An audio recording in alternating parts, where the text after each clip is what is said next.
Tao mandirigmang Diyos, Kabanata 5:10. Bago sumikat ang araw, kailangang wasakin ang hadlang ng ganda dambana. Ang unang Panginoon ng tanggapan ni Tunay Dizon ay bahagyang hindi matiisin, sumigaw ng malakas sa walang hangganang kalangitan. Iwasan, sa sandaling siya'y nagsalita, ang kalangitan ay umalingaw ng isang sigaw, na nagulat siya, ngunit agad tumingin sa isang direksyon. Doon, may isang itim na Diyos na pana na biglang lumitaw. Dala ang lakas na sumisira at napakalakas na puwersa, mabilis na hindi maabot ng tao ang reaksyon. Sino? Para sa unang Panginoon, sumigaw siya ng malakas, matatag na inihagis ang sibat, isang sibat ang sumira sa itim na Diyos na pana. Karaniwang tao.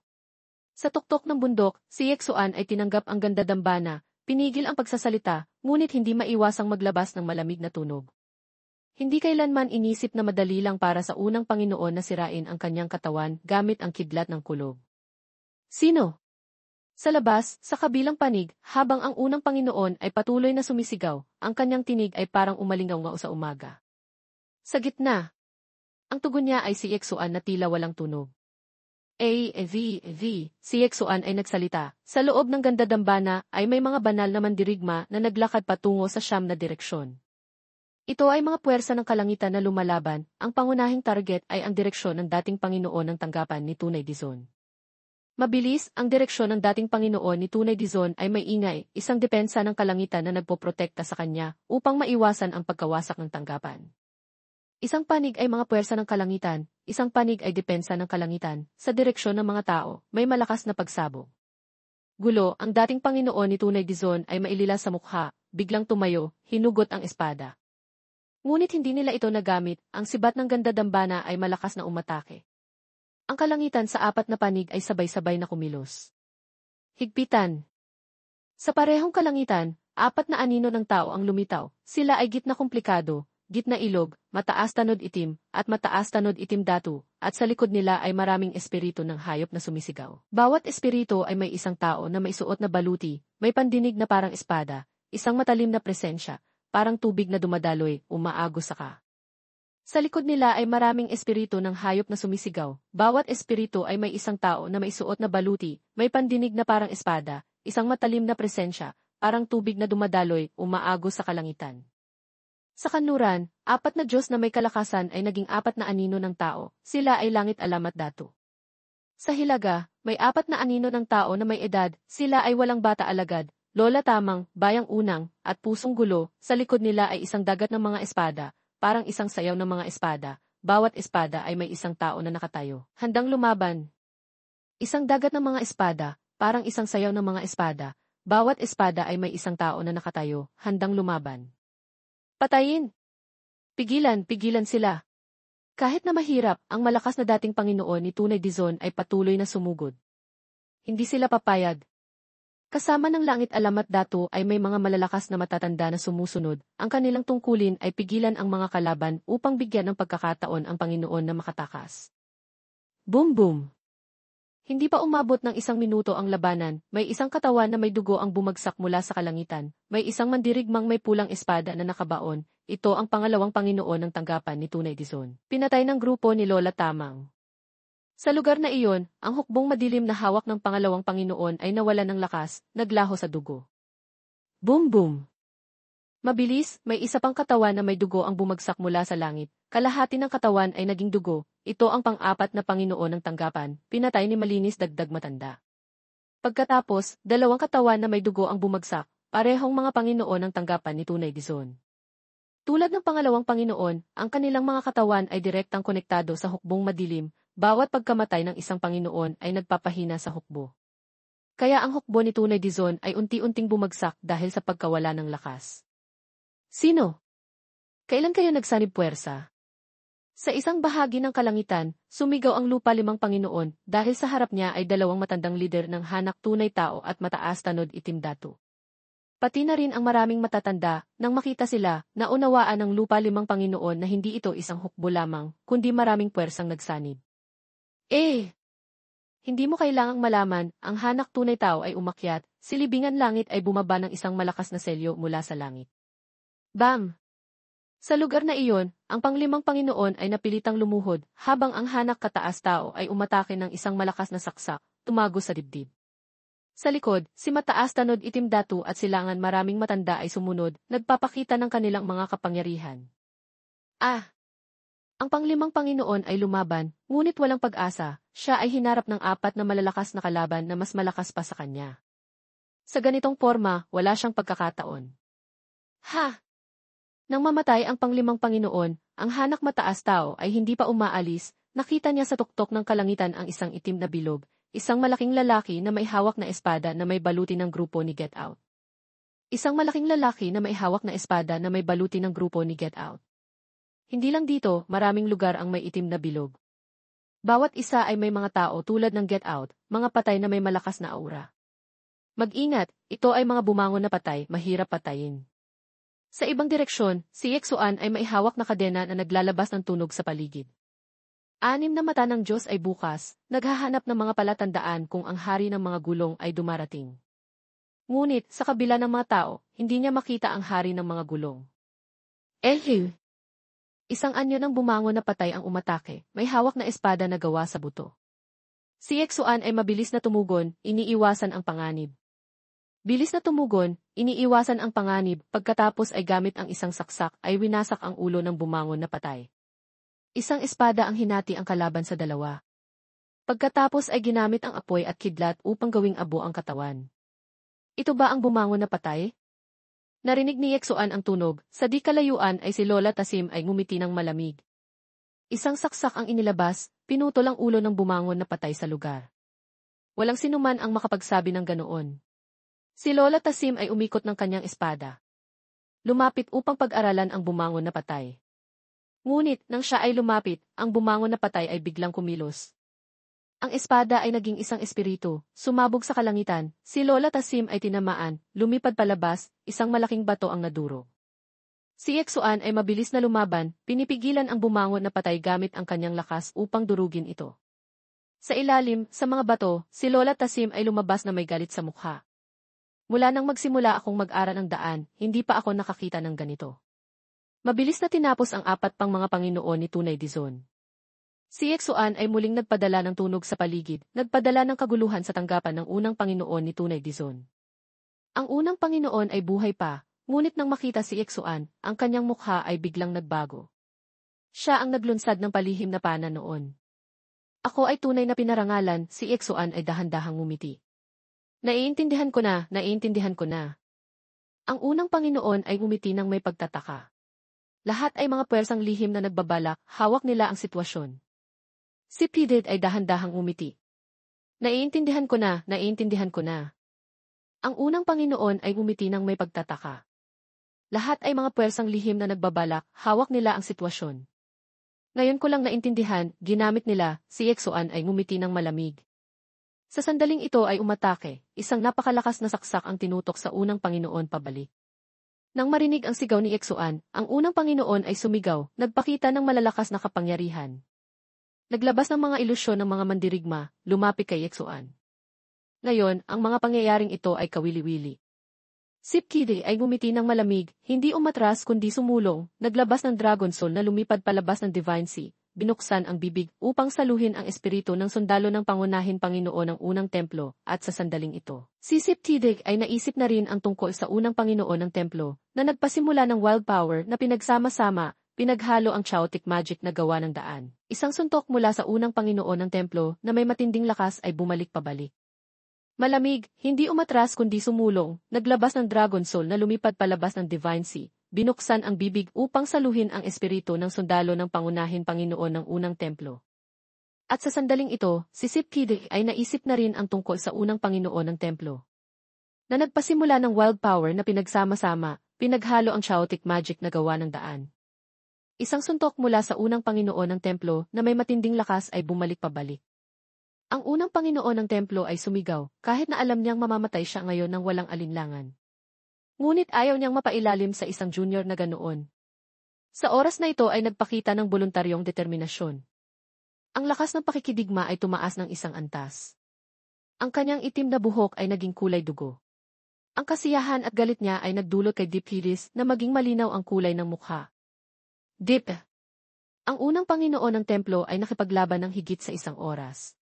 Isang malawak na piraso ng kulay dugo ang lumutang. Pinabagsak si Dipides ng higit sa 100 yarda pabalik. Talagang hindi biro ang pagiging unang Panginoon ng tunay Dizon. Si Dipides ay bumalik sa loob, ang kanyang bibig ay patuloy na dumudugo ng sariwang dugo. Ang lakas ng unang Pangino. Ang kanyang itim na buhok ay naging kulay dugo. Ang kasiyahan at galit niya ay nagdulot kay Dipides na maging malinaw ang kulay ng mukha. Dip. Ang unang Panginoon ng templo ay nakipaglaban ng higit sa 1 oras. Isang malawak na piraso ng kulay dugo ang lumutang. Pinabagsak si Dipides ng higit sa 100 yarda pabalik. Talagang hindi biro ang pagiging unang Panginoon ng tunay Dizon. Si Dipides ay bumalik sa loob, ang kanyang bibig ay patuloy na dumudugo ng sariwang dugo. Ang lakas ng unang Panginoon ng templo ay halos kapantay ng langit alamat dato. Ngunit bago pa man huminto si Dipides, ang unang Panginoon ng templo ay biglang umatake, ang kanyang labi ay lumapit sa mata ni Dipides. Ang lakas ng unang Panginoon ng templo ay halos kapantay ng langit alamat dato. Ngunit bago pa man huminto si Dipides, ang unang Panginoon ng templo ay biglang umatake, ang kanyang labi ay lumapit sa mata ni Dipides. Isang labi ang tumago sa kalawakan, diretso sa dibdib ni Dipides. Napakabilis ng kilos kaya hindi nakapag-react si Dipides ng maaga. Tandaan na suportahan ang AC. Mag-subscribe sa channel para mauna ang susunod na episode. Kung kaya ninyo, huwag kalimutang suportahan ng maaga. Huwag kalimutang suportahan ng maaga. Huwag kalimutang suportahan ng maaga. Huwag kalimutang suportahan ng maaga. Huwag kalimutang suportahan ng maaga. Subscribe sa channel para mauna ang susunod na episode. Kung kaya ninyo, huwag kalimutang suportahan ng maaga. Huwag kalimutang suportahan ng maaga. Huwag kalimutang suportahan ng maaga. Huwag kalimutang suportahan ng maaga. Huwag kalimutang suportahan ng maaga. Huwag kalimutang suportahan ng maaga. Huwag kalimutang suportahan ng maaga. Huwag kalimutang suportahan ng maaga. Habang papalapit na ang sibat ng digmaan kay Yeksuan, si Puno Hamog ay kumilos na, pinaputok ang Kevin Huinlin na daliri. Isang matalim na daliri ang mabilis na tumama upang hadlangan ang sibat ng digmaan. Nang makita ang kanyang atake ay nahadlangan, ang kumilos ay si Puno Hamog na lalo pang nagpalala ng galit niya. Si Puno Hamog, na sumusunod kay Yeksuan, ay pumapalibot upang lipulin ang malaking hukbo ng tunay Dizon. Sabi ni Yeksuan, ang matalinong ibon ay pumipili ng sanga kung saan siya tatambay, hindi ba alam mo ito? Kung makaligtas ka at makabalik, maaari kang magtanong kay anak ng lungsod para malaman kung bakit ako nagtaksil sa tunay Dizon. Para sabihin sa iyo kung bakit ako nagtaksil sa tunay Dizon. Kaya't lumaban na, Finla, Huin Tiden. Si Yeksuan at Puno Hamog ay sabay na kumilos ng walang pagkakauna. Ang dalawang lihim na sining ay pinagsama upang lumikha ng napakalakas na puwersa, na pinipigilan ang danhi at ang kapangyarihan ng unang sangay ng kuryente ng punong tagapamahala. Ang dalawang lihim na sining ay pinagsama upang lumikha ng napakalakas na puwersa, na pinipigilan ang danhi at ang kapangyarihan ng unang sangay ng kuryente ng punong tagapamahala. Medyo nagulat si Yeksuan sa reaksyon ni Puno Hamog at naisip. Hindi inaasahan na agad niyang malalaman ang nais kong ipamalas na sining. Pati na rin ang perpektong pakikipagtulungan upang harangan ang danhay ng kalaban. Ang unang sangay ng kuryente ng tunay Dizon ay napakalakas. Ngunit sa harap ni Yeksuan at Puno Hamog ay wala silang lakas na makipaglaban. Kaya bumagsak siya mula sa himpapawid. Matapos malutas ang lalaking ito, lumingon si Yeksuan kay Puno Hamog at sinabi. Siguro tapos na ang laban sa kanilang panig, pumunta tayo doon at tingnan. CJ. Sa kabilang panig, ang mga natitirang sugatang sundalo ng tunay Dizon ay napalibutan na. Matapos malutas ang lalaking ito, lumingon si Yeksuan kay Puno Hamog at sinabi, siguro tapos na ang laban sa kanilang panig, pumunta tayo doon at tingnan. CJ. Sa kabilang panig, ang mga natitirang sugatang sundalo ng tunay Dizon ay napalibutan na. Dumating na sina Yeksuan at Puno Hamog, sinabi ni Yeksuan, susunod ay sa iyo na ito. Mga banal at dalaga, nang makita si Puno Hamog, ang mga natitirang sundalo ng tunay Dizon ay sabay na nagulat, tila sinusuri, labis ang pagkabigla, bakit ka nakipagtulungan kay Yeksuan upang lipulin ang malaking hukbo ng tunay Dizon? Mahaba ang kwento nito, ipapaliwanag ko ang lahat ng aking naranasan nitong mga araw na ito sa pamamagitan ng isang marka ng alaala, upang makita ninyo mismo ang katotohanan. Upang makita ninyo mismo ang katotohanan. Habang nagsasalita, pinisil niya ang kanyang mga mata, pinagsama ang kanyang isipan sa mga maliit na ilaw sa paligid. Pagkatapos ay naging mga sinulid ng marka ng alaala na pumasok sa kanilang mga puso. Kaya pala, naiintindihan ko na. Ngayon, may dalawang landas kayong pwedeng tahakin. Una, isuko ang iyong antas, at palalayain ko kayo. Pangalawa, ibaba ang mga sandata at sumuko sa amin. Kung ibababa namin ang mga sandata, baka mas mabilis kaming mamatay. Sabi ng matanda, kung hindi ninyo ibababa ang mga sandata, mas matagal ba kayong mabubuhay? Kung nais ninyong manatiling tapat sa tunay Dizon, lilipas lang ng kaunti ang panahon bago namin linisin ang mga hadlang na ito. Lilipas lang ng kaunti ang panahon bago namin linisin ang mga hadlang na ito. Kung sasama kayo sa akin, gagamitin ko ang pangalan ng Dandan upang ipangako na hindi masasaktan ang inyong buhay upang mapanatili ninyo ang dangal ng tunay Dizon. Sumang-ayon din si Puno Hamog na garantiyahan ang inyong kaligtasan. Sa ganito, nag-atubili sila sandali pagkatapos ay ibinaba ang kanilang mga sandata, sinabing kami ay sumuko. Nais naming sumunod sa pinuno ng tunay na digmaan sa apat na panig. Isang malaking tagumpay ngayong araw na ito, nakatanggap kami ng apat na malaking hukbo na maihahambing sa 3 pamilyang maharlikang damo. Alam ba ng pamilyang maharlikang damo na itinuturing silang unit ng pagsukat? Ngayon, habang malakas ang aming posisyon, mas mabuting direktang umatake sa tunay Dizon. Ganito ang sitwasyon, ngunit ang mga sumuko ay dahil sa pangyayari, hindi nangangahulugang gusto nilang sumunod kay Yeksuan.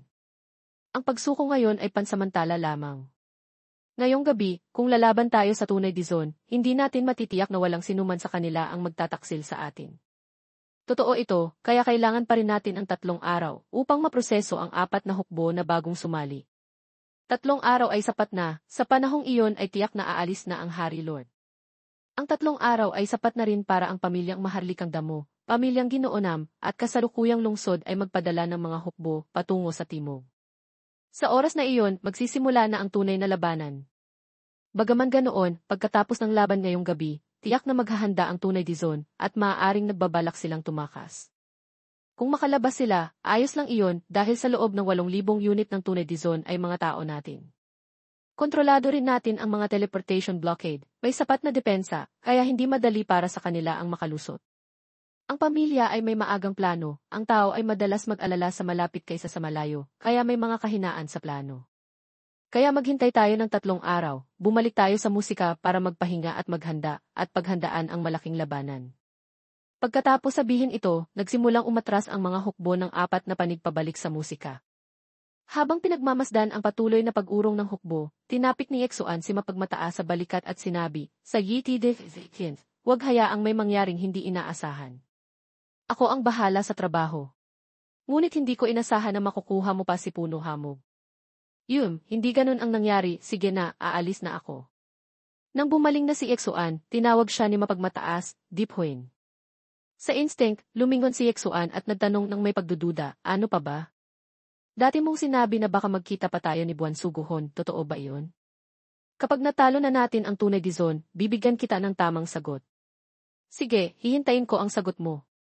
Ngumiti si Yeksuan kay mapagmataas at hindi na nagsalita pa, pagkatapos ay lumingon at sumama sa mga kasama niyang sina Sangailin, Bata at Puno Hamog. Sa pagkakataong iyon, tahimik na tumingin si Sangailin, Bata kay mapagmataas at sinabi, hindi ko inasahan na siya ay may malambing na puso. Sumagot si Perlas, Bata, minsan ay nagkita kami ni Buwan Suguhon, kahit na ordinaryo ang kanyang antas, napakatatag niya. Kahit na ordinaryo ang kanyang antas, napakatatag niya.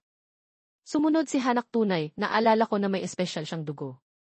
Huminga ng malalim si Perlas, Bata at nagdasal, sana ang mga may kamalayan sa mundo ay magkasama sa huli. Habang abala sila sa pag-uusap, lumingon si Yeksuan kay Puno Hamog at sinabi, pagbalik natin, kailangan kitang hinga ng tulong sa mga bagong sumali, baka may ilan sa kanila na mailihim na balak. Huwag kang mag-alala, sinumang magbabanta sa pagkakaisa ng hindi ako magdadalawang isip na patayin gamit ang Huinlin Kim. Tahimik na tumingin si Sangailin, Bata kay Puno Hamog at naisip, kailan nga ba siya naging ganito? Nang marinig ang sinabi ni Puno Hamog, napawalang saysay si Yeksuan, hindi, nagkamali ka ng intindi, ang ibig kong sabihin ay hanapin mo lang ang mga iyon. Ang maduming trabaho ay ako na ang bahala. Lumapit si Puno Hamog ng isang hakbang, lumingon ng malamig ang mukha, muling nagsalita ng mailamig, sinabi ko na dati. Para sa kapayapaan, handa akong akuin ang masamang pangalan habang buhay, mukhang hindi mo pa rin nauunawaan ang aking determinasyon. Ang init ng ulo mo, nag-aalala lang ako para sa iyo. Ano ba ang ginagawa ninyong dalawa? Wala naman. Lumipat ang eksena sa loob ng malaking bulwagan ng tunay Dizon. Nakakainis, paano nangyari ito? Hindi inasahan na ang Fan Zekdian, hanak tunay, pamilyang maharlikang damo, pamilyang silangan, pamilyang Gihi, pamilyang Bihkides, at pamilyang Bihin ay nagsanib puwersa.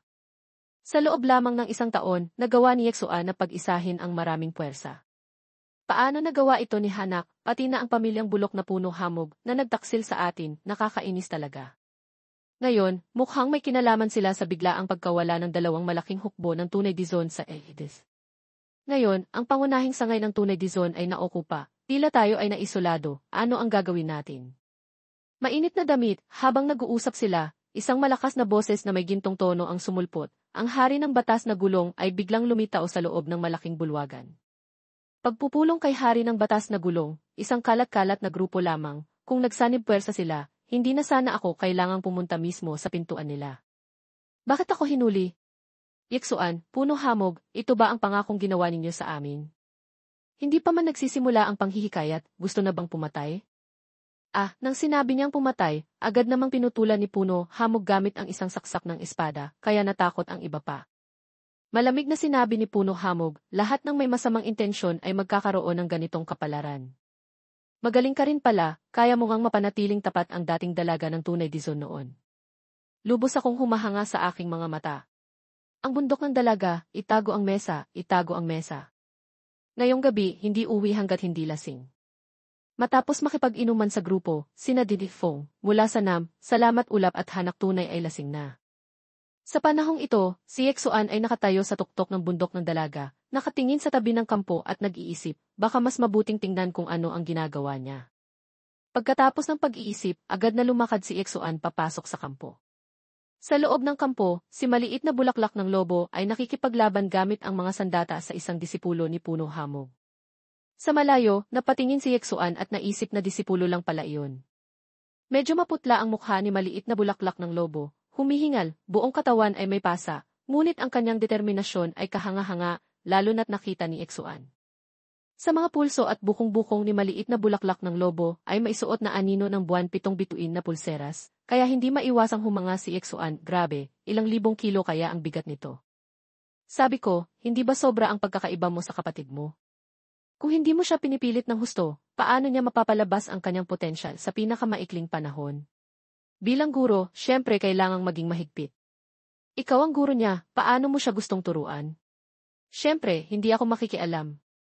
Walang dahilan para hindi pumunta sa templo ng 3 banal. Ano ba ang dahilan ng pagdating mo sa akin? Hindi ako basta-basta pupunta para lang uminom ng alak kasama ka. Ngunit, sa pagkakataong ito, may mahalagang bagay akong nais itanong sa iyo. Alam ko na, sabihin mo na, gusto kong humingi ng kaunting dugo ng mahiwagang espiritu mula sa iyo. Sige, pero kailangan mong gamitin ang dugo ng iyong banal na katawan bilang kapalit. Walang problema, hindi na kailangang magpaligoy-ligoy pa, agad na nagtipon ang 2 tao ng 2 patak ng dugo ng Diyos at nagpalitan. Sa hangin, ang gintong dugo ng banal na katawan at ang itim na dugo ng mahiwagang espiritu ay nagpakita ng kakaibang liwanag. Ngunit sa isang kisap mata, may kakaibang pangyayari, ang 2 patak ng dugo ay nagsanib at nagliyab. Nagulat ng husto sina Yexuan at Puno Hamog. Ano itong nangyayari? Tara, habulin natin.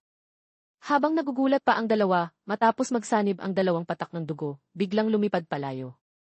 Lumipat ang eksena sa pintuan ng langit at misteryo. Biglang bumukas ang mga mata ni Pusod ng Silangang Hari na nakaupo sa kanyang trono.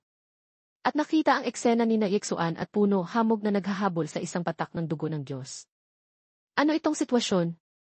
Sa tabi, si tagapagsilbinha ay nagulat rin ng husto. Tumatawag ang kapangyarihan ng emperador. Kapangyarihan ng emperador. Sabi ng banal na Panginoon. Espada ng Hari Lord. Samantala, sina Yexuan at Puno Hamog ay patuloy na naghahabol sa patak ng dugo, huminto ka. Sa isang iglap, pinalakas ni Yexuan ang kanyang bilis, lumundag ng higit 1,000 hakbang. At sinubukang hulihin ang patak ng dugo. Ngunit, parang may sariling kamalayan ito. Dumaan sa pagitan ng mga daliri at nakatakas, hindi na nakapagpatupad si Puno Hamog ng kanyang selyo. Masyadong mabilis ito, hindi ko na naipatupad ang aking selyo. Sa ganitong paraan, kahit na naghahabol sila ng mahigit 8,000 milya, hindi nila ito mapigilan. Hindi na nagkaroon ng ibang paraan si Yexuan, kundi gamitin ang kanyang kapangyarihan, upang tulungan ang kanyang kasama, at sinabi, may ilang bagay akong gustong itanong sa iyo.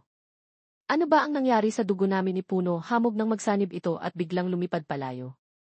Oh, baka may tumatawag dito, bata, kailangang habulin mo ito ng buong tapang, huwag mong hayaang mawala ang bakas nito. Siguradong may isang pambihirang kayamanan sa dulo ng landas nito. Ano ba ang pambihirang kayamanan? Ano ba ang pambihirang kayamanan? Hindi ko tiyak, ngunit tiyak na may kaugnayan ito kay Harry Lord, na may dugo mula sa sinaunang banal na katawan at mahiwagang espiritu. Hindi ko tiyak, ngunit tiyak na may kaugnayan ito kay Harry Lord, na may dugo mula sa sinaunang banal na katawan at mahiwagang espiritu. Kailangan kong makuha ang kayamanang iyon. Nang naghahabol sina Yeksuan at Puno hamog sa patak ng dugo, biglang tumigil sila. Sa harap nila ay isang malabong dagat ng pulang ulap, napakakaiba, parang nagtatago at nagpapakita. Na nagbibigay ng pakiramdam na parang panaginip. Saan ba ito? Hindi ko rin alam. Kasabay ng pagsabi ni Yeksuan, binuksan niya ang kanyang mga mata ng 6 na landas upang obserbahan ang paligid. Paano mo atakihin ang aking mga mata ng 6 na landas? Matapos mapawi ang ilusyon, isang dambuhalang banal na espada ang lumitaw sa harap ni Yeksuan, naglalabas ng makinang na liwanag. Nang makita ang espada, agad na umubo si Yeksuan ng isang patak ng dugo ng Diyos. Yeksuan, ayos ka lang ba? Ayos lang ako. Ngunit kaagad na niyakap ni Yeksuan ang kanyang ulo na masakit, walang dugo ang lumabas sa kanyang mga mata, at ang kanyang mga mata ng 6 na landas ay biglang naging bulag. Kasabay nito ang espiritu ng disipulo sa hilagang AIT. Kasabay nito ay sumirit ang isang lagok ng sariwang dugo. Sa gitna ng kalungkutan, ang huling bahagi ng katawan ni Yeksuan ay biglang naglaho sa iisang sandali. Sa ilalim ng malaking lupa ng Tunay Dizon, ang higanting espiritu ng sundalo ng dakilang Lumadragon ay biglang dumami. Yeksuan, huwag mo akong hawakan, hayaan mo akong tulungan kang magpagaling. Ngunit, medyo huli ang mga salita ni Yeksuan. Dahil ang kamay ni Luningning Hamog ay nakapatong na sa balikat niya. Nang hawakan ni Luningning Hamog ang katawan ni Yeksuan. Agad itong nilabanan ng isang di nakikitang puwersa. Kahit na malakas ang kanyang kapangyarihan at lakas. Nasaktan ang kanyang braso at napilitan siyang itulak ito. Sumigaw si Yeksuan, naglabas ng kanyang kapangyarihan sa katawan, sa loob ng kanyang katawan ay dumaloy ang enerhiya na parang bumabagsak na talon. Ginamit niya ang kanyang sariling kapangyarihan upang pigilan ang sarili. Dahil dito, nahulog si Yeksuan sa pagkahimatay. Ano ang nangyari? Vinceward. Sa kabilang banda, ang dakilang Lumadragon ay may mukha ng matinding sakit, ang kanyang mga mata ay puno ng dugo ng mga immortal. At ang kanyang buong espiritu ay nagkakalat. Hindi makapaniwala habang nakatingin sa malabo at walang hanggan, ang kanyang mga salita ay puno ng galit. Ang espada na Hinvin ay nasa malaking lugar. Nang makita ito, sa dakilang halyo ng langit ng Tunay Dizon, hindi maiwasang maantig ang silangan Hari Dakilang Puso. Tila ang pagkakaroon ng Gisi, Tinlunditi, ay hindi palaging magandang bagay. Ngunit ang makita ang mga bagay na hindi dapat makita ay palaging may kapalit na dugo. Sa tabi, si Balikngipin ay pinisil ang ulo at nag-isip, ang munting espada at Vinceward ay parehong nasa malaking lugar. Bughaw Panginoon, sa lupang ito, ilan pa kaya ang mga dakilang sandata ng mga emperador ang nakatago? Huwag magtanong ng mga bagay na hindi dapat itanong, hindi ito bagay na kaya nating kontrolin. Pwede ko bang malaman kung saan ang Higheth na ito?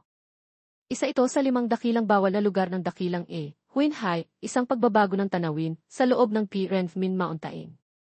Si Yeksuan ay nananatiling nasa pagkahimatay habang si Luningning Hamog ay patuloy na ginagamit ang kanyang espiritual na kapangyarihan upang pagalingin siya. Yeksuan, hindi ka dapat mapahamak. Hindi ko alam kung gaano katagal, biglang kumilos ang katawan ni Yeksuan, dahan-dahang bumukas ang mga mata. May lumabas na isang tunog ng sariwang dugo mula sa kanyang bibig, ang kanyang mukha ay puno pa rin ng sakit, at ang kanyang boses ay medyo paos. Yeksuan, sa wakas ay nagising ka na. Nagulat si Yeksuan habang tumingin sa paligid. Ngunit dahil sa pagod ay bumagsak siya sa katawan ni Luningning Hamog. Yeksuan, ayos ka lang ba? Ayos lang ako, saan tayo? Ito ay Renmin Mountain. Talagang malaki ang nangyari ngayon. Ano ang nakita mo? Isang espada? Anong klase ng espada? Isang sulyap lang ay nagdulot sa iyo ng ganitong pinsala? Hindi ito isang ordinaryong espada, ito ay may kaugnayan sa Hinvin Emperor. Ang Emperor's Word Hinvin? Ano ang kalagayan ng iyong sugat? Nawalan ako ng paningin sa kaliwang mata, hindi magagamit ang AC, Tinlunditi, sa maikling panahon. At malubha rin ang pinsala sa aking espiritu. Nawala ng aking kamalayan ang pakiramdam sa labas ng mundo. Ngunit wala nang ibang seryosong problema. Paano mo nasabing wala kang problema? Paano mo nasabing wala kang problema? Kaya ngayon kaya mo bang lumipad ng walang pakpak? Ito ay sakop ng kapangyarihan ng tunay Dizon, mas mabuting bumalik tayo agad. Kaya ko naman pilitin. Pagkatapos ay tumalon si Yexuan ng isang paa. Nang makita ito, agad na sumunod si Luningning Hamog. Biglang nagbaluktot ang espasyo sa tabi ni Yexuan. Isang pulang bilog na umiikot ang lumitaw, mula dito ay lumabas ang isang anino ng kuko na tumungo kay Yexuan. Ngunit dahil nawalan siya ng pakiramdam, hindi niya ito napansin. Mag-ingat! Agad na kumilos si Luningning Hamog, pinutol ang anino gamit ang isang napakagandang espada. Ang pag-atake na ito ay lihim kaya hindi ito napansin. Gaano kaya kalala ang pinsala sa espiritu at kamalayan niya? Salamat, walang anuman. Nang makita ang panganib, ginamit ni Luningning Hamog ang kanyang. Salamat, walang anuman. Nang makita ang panganib, ginamit ni Luningning Hamog ang kanyang kapangyarihan upang lumikha ng tatlong mga espiritu na nagprotekta kay Yexuan. Sige, umalis na tayo. Salamat sa paggamit ng iyong espiritu upang protektahan ako, napakapalad ko. Huwag kang magpaligoy-ligoy, umalis na tayo, baka may mga halimaw na umatake sa atin. Pagkatapos ng sinabi ni Luningning Hamog, isang malakas na kidlat ang bumagsak sa kanilang lugar. Gusto mo bang umalis? Biglang lumitaw ang isang malaking dragon na may kidlat sa paligid nito.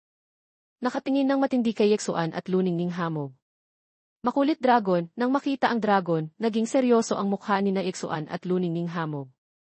Sina Banal Panginoon Apoy Hari at ang espiritu ng sinaunang panahon, malaking biyaya ito. Muling bumigkas ang malamig na tinig ng makulit dragon. At nagpakita siya bilang isang taong may sungay na puno ng masamang enerhiya. Tumingin si Yexuan ng seryoso sa makulit dragon, tila hindi ito mahina kumpara kay nag-iisang bigas. Ngunit si Luningning Hamog ay may bahagyang pagkabahala kung hindi nasugatan si Yexuan.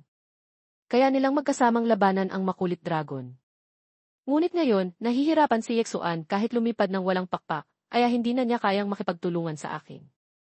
Tila hindi maganda ang kalagayan ni Banal Panginoon Apoy Hari, marami ang nakakaalam. Kahapon, gumawa kayo ng malaking gulo, kahit gusto kong huwag malaman, mahirap. Kung alam ninyo ang aking pagkakakilanlan, bakit ninyo pa ako hinahanap? Hahaha, naghahanap ba ako ng kamatayan? Parang hindi ninyo pa rin nakikita ang buong larawan, huwag kalimutan, ito ay sakop ng kapangyarihan ng tunay Dizon. Huwag kalimutan, ito ay sakop ng kapangyarihan ng tunay Dizon, kaya ba ninyong labanan hanggang dumating ang tulong. Nang matapos niyang sabihin ito, isang espiritu ni Luningning Hamog ang umatake gamit ang Feng Bide Sword Technique sa kanya. Sino pa ang magtatangkang hadlangan siya? Napailing ang makulit dragon, pinabagsak ang espiritu ni Luningning Hamog, at sa pagkakataong iyon, tinakpan ni Luningning Hamog at ng kanyang mga espiritu si Yexuan para makabangon. Saan ka pupunta? Pagkatapos ay tumakbo sila sa dagat ng dugo upang habulin siya. Nang makita ito, isa pang espiritu ni Luningning Hamog ang gumamit ng isang ilusyon upang pigilan siya. Maganda ang ilusyon, pero sayang, kulang pa ang iyong moralidad. Habang sinasabi ito, winasak niya ang ilusyon gamit ang kanyang kapangyarihan, pagkatapos ay pinabagsak ang espiritu ni Luningning Hamog. Nang makita ito, hindi nagdalawang isip si Yexuan na gamitin ang lihim na teknik na Thai Ie. Kahit na malubha ang sugat, pinilit niyang labanan ang makulit dragon sa espasyong walang hanggan. Ngayon, pili kong ginagamit ang teknik na ito, hindi maiiwasan ang pinsala. Dalhin siya. Iniutos ni Luningning Hamog sa isang espiritu na dalhin si Yexuan, habang siya naman ay bumalik upang harangan. Sa oras na iyon, kinuha ni Luningning Hamog ang isang harp at nagsimulang tumugtog. Nang makita ito, gumawa ang makulit dragon ng isang selyo. Mula rito ay lumabas ang mga tanikala na parang mga ahas na tumungo kay Luningning Hamog. Ngunit ang mga tanikala ay hindi makalapit dahil sa tugtugin ng harp ni Luningning Hamog. Sabi ng makulit dragon, ito ay walang silbi. Pero ang tunog ng harp mo ay maganda, bakit hindi ka maging alipin ko at tumugtog para sa akin? Masyado kang mayabang, sagot ni Luningning Hamog, ang iyong mukha ay malalim, ngunit ang iyong mga pangarap ay katawa-tawa. Habang sinasabi ito, pinagsama ni Luningning Hamog ang liwanag ng kanyang espiritu sa kanyang puso, pagkatapos ay pinaputok ang isang malakas na espada patungo sa makulit dragon. Hala, mali kita, marami pa akong kakayahan na hindi mo pa nakita. Pagkatapos ay hinugot ni Luningning Hamog ang isang espada mula sa harp. Gamit ang Feng Bivil technique, sa isang iglap ay pinutol niya ang makulit dragon, halos naputol ang kanyang braso. Pagkatapos ay hinugot ni Luningning Hamog ang isang espada mula sa harp. Gamit ang Feng Bivil technique, sa isang iglap ay pinutol niya ang makulit dragon, halos naputol ang kanyang braso. Sunod-sunod na pinagsamang atake ni Luningning Hamog ang nagdulot ng matinding galit sa kanya. Tiyak na gagawin kong mas masahol pa ang buhay mo kaysa kamatayan. Kung ganoon, subukan mo lang. Yeksuan, kailangan mong makatakas. Habang naglalaban sila, ang panig ni Yeksuan ay lumipat sa labanan ng kidlat. Kung saan sa loob ng mga kidlat na bumabagsak ay lumitaw ang malakas na hukbo ng mga makulit dragon na pumapalibot kay Yeksuan at sa katawan ni Luningning Hamog. Putang ina, talagang malas na malas ako ngayon. Ang pinuno ng mga makulit dragon ay ngumiti nang may kasamang malamig na tingin kay Yeksuan. Pagkatapos ay sinabi sa mga kasama niya na hulihin siya ng buhay. Ang mga kasama ay natuwa at sumagot, sige. Huwag mo siyang saktan. Nang makita iyon, ang katawan ni Luningning Hamog ay biglang lumabas ng espada upang harangin ang pinuno. Dahil sa hadlang ng katawan ni Luningning Hamog, iniutos niya sa mga tauhan na hulihin ng buhay si Munting Turo para sa kanya. Agad-agad, ang mga tauhan ng makulit dragon ay sabay-sabay na sumugod kay Yeksuan para umatake. Huwag kang mag-alala para sa akin. Habang sinasabi ito, ginamit ni Yeksuan ang Tides upang itaboy ang mga batang tauhan ng makulit dragon na sumugod sa kanya. Matapos gamitin ang Tides, ang mukha ni Yeksuan ay naging mas mahina. Mukhang hindi kayang panindigan ng Tides ng matagal pa. Magaling, isang makapangyarihang makulit dragon ang tumingin sa Tides na may kislap sa mga mata, agad na iniutos sa mga tauhan. Gamitin ang mga bakal na tanikala upang itali si Munting Turo. Pagkatapos, mabilis na naitali ang mga kamay at paa ni Yeksuan gamit ang mga itim na bakal na tanikala. Pawis na pawis si Yeksuan habang iniisip, ano ba itong nangyayari? Ang mga tanikala na ito ay tumago sa depensa ng Tides. Sumigaw si Yeksuan sa sakit. Ang mga tanikala ay sumisipsip ng kanyang espiritu. Bukod pa rito, pinipigilan din nito ang kanyang danhay, pati na ang apoy ng mga engkanto at kidlat ay nakakulong din dito. Lahat ay nagsasabi na walang kapantay ang lakas ni Yeksuan, pero ngayon, mukhang ganito lang siya. Huminga ng malalim si Yeksuan upang kalmahin ang sarili. Lalo na sa oras ng panganib, kailangan niyang manatiling matalino. Ngayon, ang katawan at tunay na sarili ni Luningning Hamog ay parehong nakakulong, kaya't kailangan niyang umasa sa sarili lamang. Napakagandang espiritu, sa pamamagitan ng mga tanikala ay sinisipsip ang espiritu ng banal na katawan ni Yeksuan. Lahat ay humihinga ng malalim, ang mga mukha nila ay puno ng kasiyahan. Napakaganda, hindi ba? Ngunit huwag niyong kunin ng basta-basta. Ang lahat ng espiritu na ninakaw ninyo mula sa akin, ibalik ninyo lahat ngayon.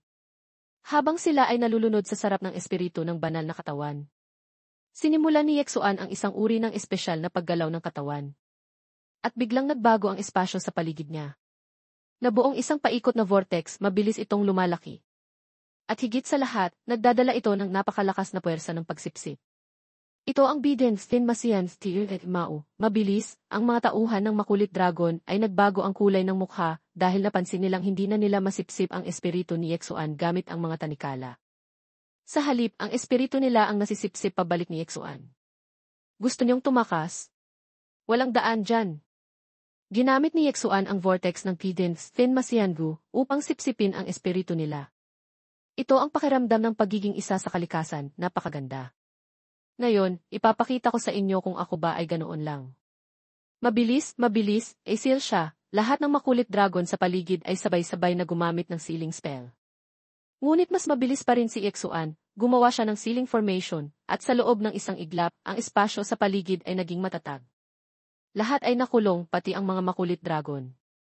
Lahat ay nanatili sa posisyon ng sealing spell dahil hindi sila makagalaw. Mukhang mas mabilis talaga ang sealing formation ko. Ngayon ay panahon na para pumatay o mabuhay. Pagkatapos sabihin ito, sumugod si Yeksuan sa malawak na larangan ng digmaan. Lumayo ka!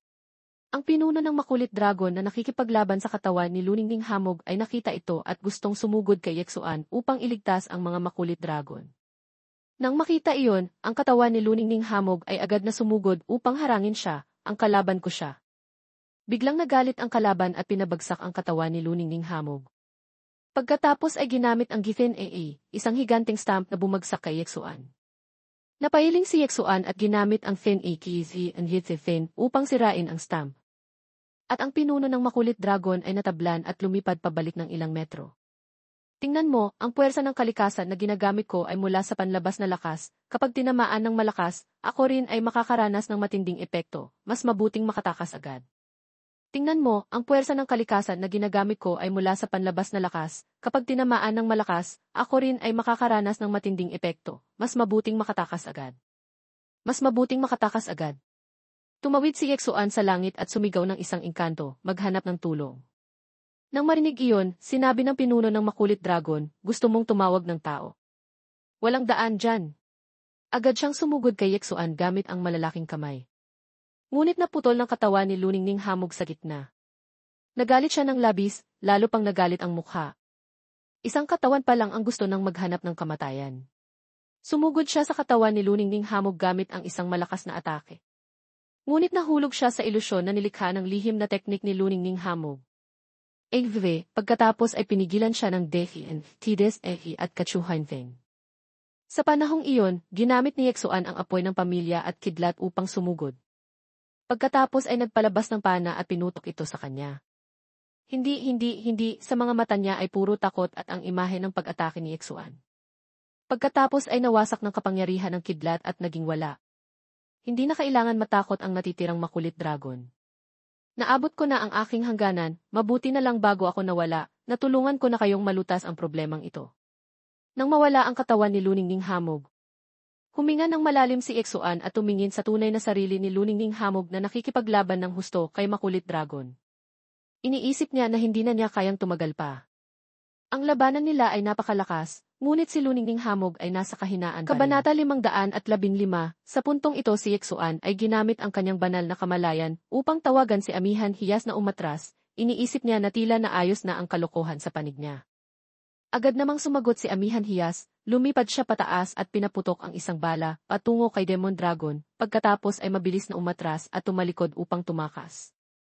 Ginamit ni Demon Dragon ang isang suntok upang wasakin ang bala ni Amihan Hiyas, tapos sinabi niya, ngayong araw, huwag ninyong sirain ang lahat. Pagkatapos ay hinabol niya si Amihan Hiyas para patayin. Narinig ito ni Yexuan at agad na nagsalita, sobra kang yabang, hindi ka ba natatakot na bumalik ito sayo? Hawak ang apoy na banal na sandata sa kamay, tahimik na naisip ni Yexuan, Amihan Hiyas, kailangan mong tumakbo ng mas mabilis. Pagkatapos ng pag-iisip, nagpalabas si Yexuan ng isang kidlat na banal na sandata patungo kay Demon Dragon upang tulungan si Amihan Hiyas na umatras. Sumigaw si Demon Dragon at winasak ang kidlat na banal na sandata ni Yexuan sa lugar, hindi siya makakatakas. Sumigaw si Demon Dragon at naglabas ng isang malakas na espiritu ng demonyo. Pagkatapos ay bumalik siya sa kanyang tunay na anyo, naglabas ng isang nakakatakot na aura ng kamatayan na pumuno sa kalangitan, kasabay ng malakas na alon ng dugo, na tila gustong lamunin sina Yexuan at Amihan Hiyas. Sa isang mabilis na, sumigaw si Demon Dragon at naglabas ng isang malakas na espiritu ng demonyo. Pagkatapos ay bumalik siya sa kanyang tunay na anyo, naglabas ng isang nakakatakot na aura ng kamatayan na pumuno sa kalangitan, kasabay ng malakas na alon ng dugo, na tila gustong lamunin sina Yexuan at Amihan Hiyas. Sa isang mabilis na sulyap sa likod, habang pinupunasan ni Amihan Hiyas ang pawis, sinabi niya, kung ganito ang tuloy, sa huli ay mahuhuli rin tayo. Hinawakan ni Yexuan ang kamay niya at sinabi, dapat nating mapaglabanan ito hanggang dumating ang tulong, ngayon ay nasa estado ako na angkop sa langit at lupa. Hindi ko alam kung ang ating enerhiya ay makakatulong sa iyo na maging angkop din sa langit at lupa. Narinig ito, sumagot si Amihan Hiyas, kung magiging angkop ako sa langit at lupa, magkakaroon tayo ng lakas para labanan siya. Pero madali lang sabihin yan, kailangan nating hintayin ang kapalaran. Sa puntong ito, ginamit ni Demon Dragon ang kanyang dakilang kapangyarihan ng demonyo upang magbuga ng isang napakalakas na atake patungo sa kanilang dalawa. Nakita ito ni Yexuan at inilabas ang kanyang kamay upang gamitin ang lihim na teknik na taihu, nagbukas ng isang itim na puwang na paikot na sumipsip sa atake ni Demon Dragon. Ngunit tila may sariling kamalayan ang atake ni Demon Dragon, nahati ito sa dalawang bahagi at pumalibot sa puwang.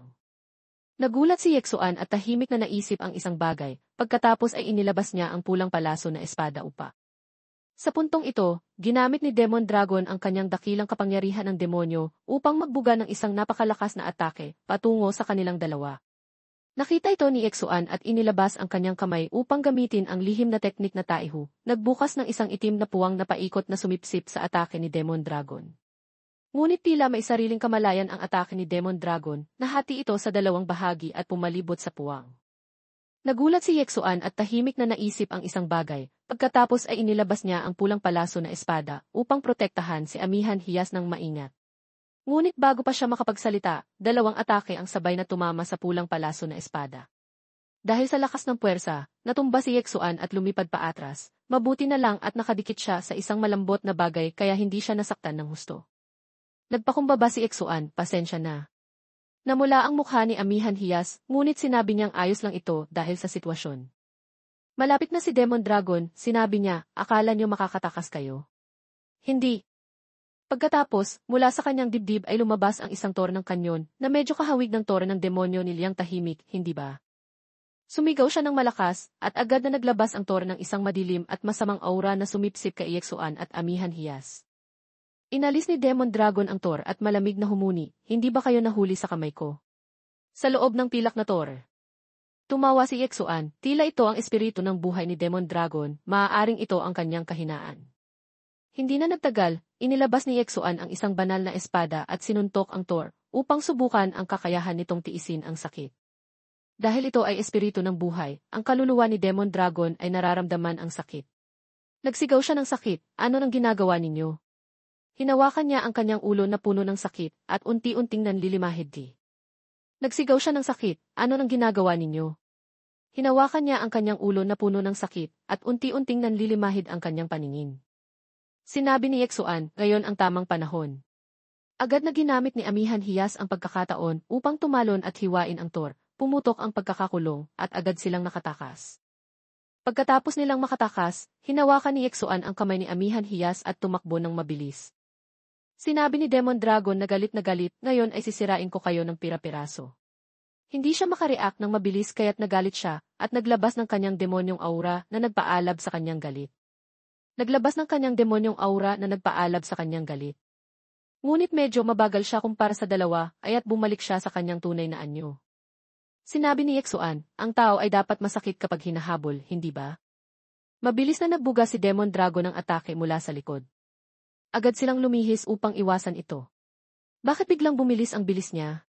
Ang totoo nga naman, isang hayop talaga siya. Sinabi ni Amihan Hiyas, ano nang pakinabang ng panggugulo sa kanya? Nang matapos niyang sabihin ito, narating na ni Demon Dragon ang kanilang likuran. Sinabi ni Yexuan, hindi na tayo makakatakas. Tiningnan ni Amihan Hiyas si Yexuan ng matatag at naisip, kailangan nating isugal ang buhay, pigilan siya para makalayo siya. Pagkatapos ay ginamit nila ang dalawang uri ng sumpa laban kay Demon Dragon, Tai Hulong Curse at Kuthain Huyen Lin Curse. Nang matapos ang mga sumpa, sinabi ni Amihan Hiyas kay Yexuan, ikaw ang tumakbo, ako ang magpapalayo sa kanya. Sinabi ni Yexuan, paano kita iiwan mag-isa? Hindi ninyo ako pinapansin, anong oras na ito at nag-aaway pa kayo sa harap ko? Pagkatapos ay naglabas si Demon Dragon ng isang atake patungo sa kanila. Ginamit ni Yexuan ang Van Kiem Chiyutong upang ipagtanggol, habang ginamit ni Amihan Hiyas ang Fai Hong Kiem upang harangin ang atake. Ngunit wala siyang kahit kaunting sugat. Naiisip ni Amihan Hiyas, napakalakas ng depensa ni Demon Dragon. Hinawakan ni Demon Dragon ang dalawa gamit ang kanyang mga kamay at nang mayabang na sinabi, ang mga atake ninyo ay hindi sapat para makasakit sa akin, kayo ang aking mga biktima ngayon. Sa puntong ito, biglang yumanig ang kalawakan sa tabi niya at agad na lumingon si Demon Dragon.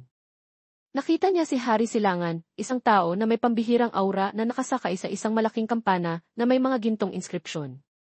Suot ang damit na may malakas na himig ng langit. Nagulat si Yexuan at naisip, ano ng klaseng mahika ito? May kapangyarihan pa pala ang pamilyang hari. Nagulat si Yexuan at tinanong kung sino siya.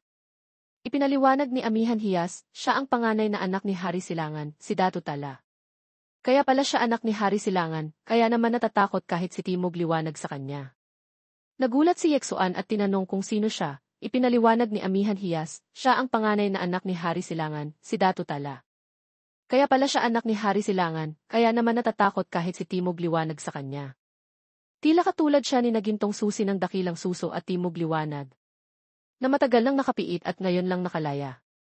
Mahinang sabi ni Amihan Hiyas, nagulat si Exuan, nakilala mo ba si Gintong Susi ng Dakilang Suso at si Timog Liwanag? Isang pagkakataon lang, ngunit mukhang mas malakas si Datu Tala kaysa sa mga anak ng hari at Huinhong.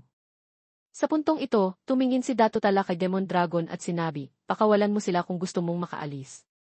Agad namang tumugon si Demon Dragon, ang dalawang ito ay mga pinili ng hari ng mga demonyo ng aking lahi, hindi ko sila pwedeng pakawalan. Habang nagsasalita, mahigpit niyang tinutukan si Datu Tala, at lalo pang pinilit ang hawak niya sa dalawa, kaya hindi nagkaroon ng pagkakataon sina Exuan at Amihan Hiyas na huminahon. May seryosong mukha si Datu Tala at sinabi, ganoon ba? Pinapayuhan kita na pag-isipan mo ito muli. Pinapayuhan kita na pag-isipan mo ito muli. Kasabay ng kanyang salita, naglabas siya ng napakalakas na enerhiya, ang espiritu niya ay naging isang malaking dragon na kulay ginto. Nagangalit siya kay Demon Dragon na parabang pinapawi ang lamig ng taglamig, sabi niya, pakawalan mo sila, kaya ko iyan, tama ba? Maging matalino ka.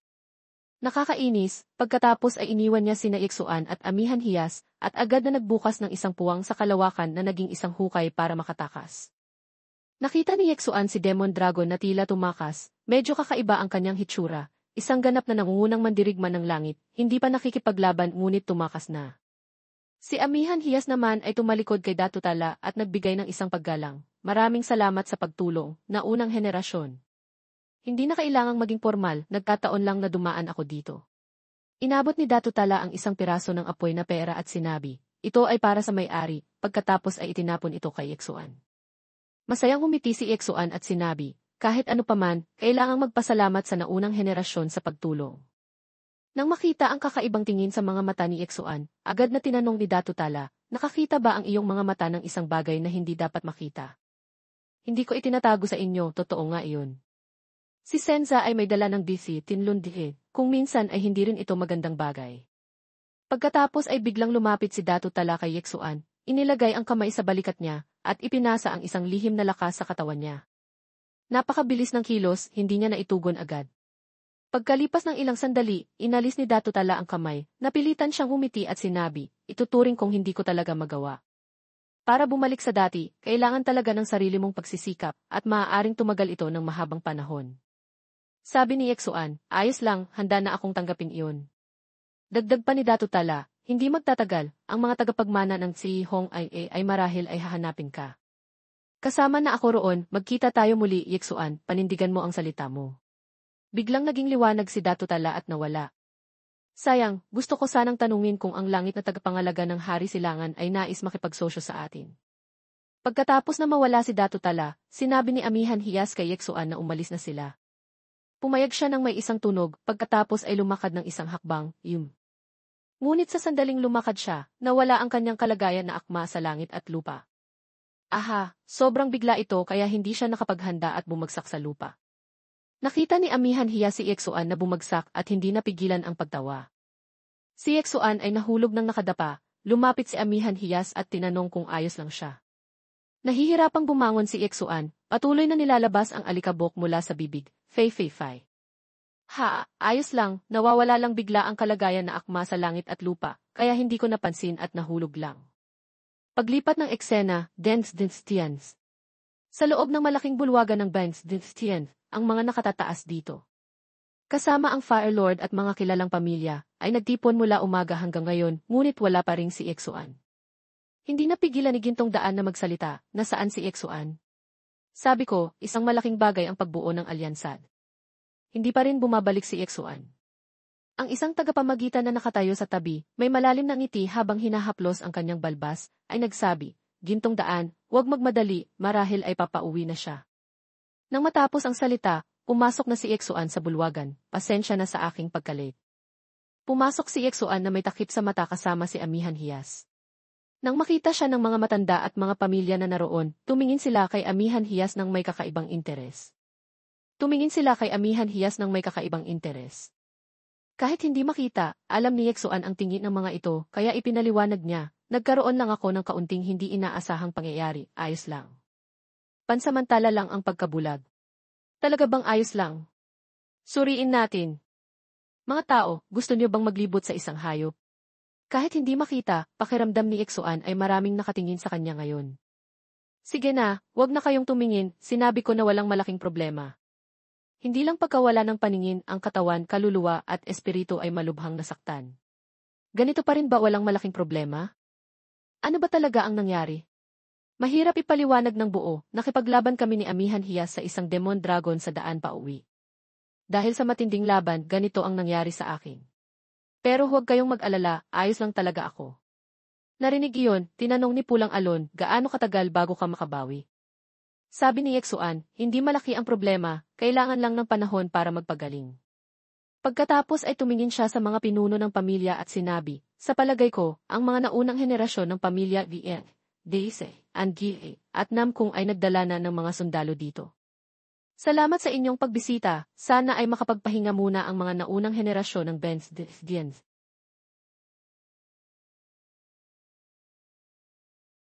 Ang araw na lumabas si Broadsword Lord na nauna sa amin ay ang araw na nagdeklara tayo ng digmaan laban kay Tunay Dizon. Ang may-ari ng pamilya Ginoo Timog ay mapayapa at hindi mahirap kausapin, kapag nagkaisa na ay parang iisang pamilya na. Siya rin ay para mabawasan ang mga nasugatan kaya't pinili niyang huwag isali ang maraming tao. Lumapit si Lolo tagapagtatag ng meditasyon at mahinahong tinapik ang balikat ni Yeksuan, sinabi na ipagkatiwala muna sa kanya ang usapan dito. Mahigpit pa rin niyang hawak ang oras ng pag-iingat at pagpapagaling. Sige, kung ganun ay pasanin mo na. Uuwi muna ako para magpagaling, kayo naman ay ipagpatuloy ang negosasyon. Nakita niyang medyo nahihirapan si Yeksuan sa paglakad, agad na lumapit si Sino Perlas at sinabi, hayaan mo akong ihatid ka pabalik. Pagkatapos ay naging mabait ka pa, hindi mo ba alam ang hiya? If said, hindi naman ganoon. Pagkatapos ay sinipa ni Yeksuan ang lintel ng pinto. Halos mamatay na siya pero dahil kay Sino Perlas ay nahila pa siya pabalik. Sinabi ni Sino Perlas na kung wala siya, bumagsak na si Yeksuan sa pintuan, di ba? Hindi naman ako ganoon kahina, hahaha. Ito ang unang pagkakataon na nakita kong ganito kahina si Yeksuan. Ginagamit mo pa ang salitang mahina para ilarawan siya. May tinatago si Yeksuan tungkol sa kanyang kasalukuyang lakas at kapangyarihan. Bukod pa sa maraming kapangyarihan, kahit ang mahina na hari ng mahina na tribo mismo ay dumating. Hindi niya siya mapipilitang maging ganito. Ano ba talaga ang inyong hinarap? Pasensya na, hindi ko pwedeng sabihin. Pasensya na, hindi ko pwedeng sabihin. Lumipat ang eksena sa labas ng malaking bulwagan ng haring musika na tribo. Si Sino Perlas ay maingat na naghihintay na bumalik si Yeksuan sa kanyang tirahan. Sino Perlas ay maingat na naghihintay na bumalik si Yeksuan sa kanyang tirahan. Pagkalakad ng ilang sandali, sinabi ni Yeksuan, nagbago ka na ng malaki, hindi ka na tulad ng dati. Nagbago ka na ng malaki, hindi ka na tulad ng dati. Narinig iyon, sumagot si Sino Perlas, kung hindi mo na makita ang iyong mga mata, bulag ka na, at nagsalita ka pa ng marami. Kung hindi mo na makita ang iyong mga mata, bulag ka na, at nagsalita ka pa ng marami. Sinabi ni Yeksuan, ituring mo na lang akong naghahanap ng pakiramdam ng pagkakaroon. Ngayon, wala akong nakikita. Kung may makakausap ako, baka mas matatag ang loob ko. Narinig iyon, pinakawalan niya ang braso ni Yeksuan at sinabi, sayang lang, ayokong makipag-usap sa iyo. Nakita si Matapang Lakas na nakatayo sa harap, tinawag siya ni Sino Perlas. Halika dito, ang pinuno ng inyong samahan ay gumawa ng maraming hindi makatarungang bagay kaya siya ay bulag na. Halika, dalhin mo siya pabalik. Nagulat si Matapang Lakas, tinuro ang sarili at nagtanong. Ganda na nauna, tinawag mo ba ako?